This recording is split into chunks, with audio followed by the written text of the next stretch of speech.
honest with y'all, we might have to get Sydney Colson up out of here. In terms of her being on the Indiana Fever, it might be time for her to go, bro. I'm gonna keep it real. Like, she's kind of hanging on by a thread. Like, she's a friend. Sydney Colson went on Yahoo Sports and sparked a conversation that the basketball world did not see coming. During the interview, she made pointed comments about the Indiana Fever, criticized aspects of the ongoing CBA negotiations, and encouraged younger players to hold the line. It wasn't subtle. It wasn't vague. And it definitely wasn't something that was going to stay contained to one interview clip. The timing is what makes it volatile. The WNBA is already navigating sensitive labor discussions, revenue splits, and questions about how the league's recent surge in popularity should be reflected in the next agreement. Emotions are high. Public narratives matter.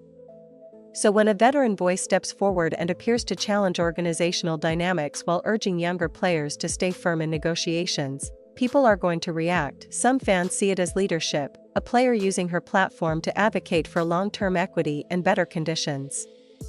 Others see it as unnecessary public pressure during a delicate process, especially when specific teams are mentioned.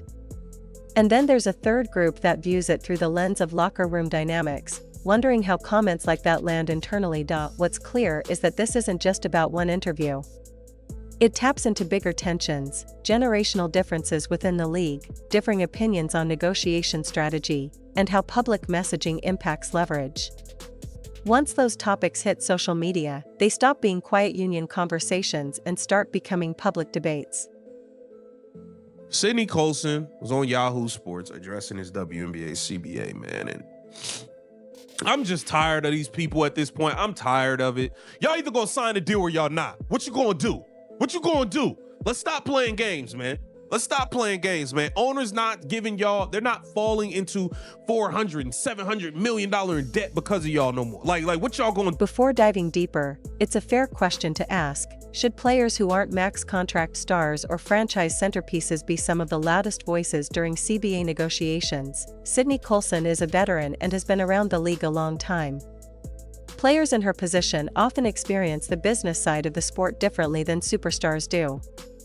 Fringe and role players feel roster insecurity, salary structure limits, and benefit gaps more directly.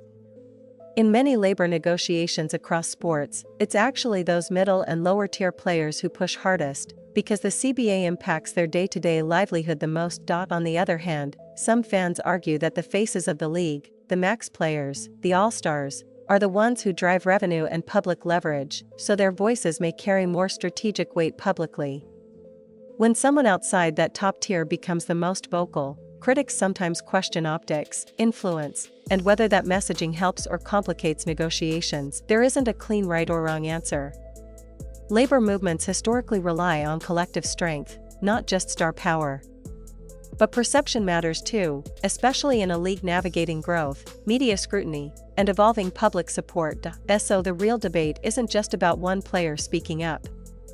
It's about whose voice should define the tone of a negotiation that affects everyone.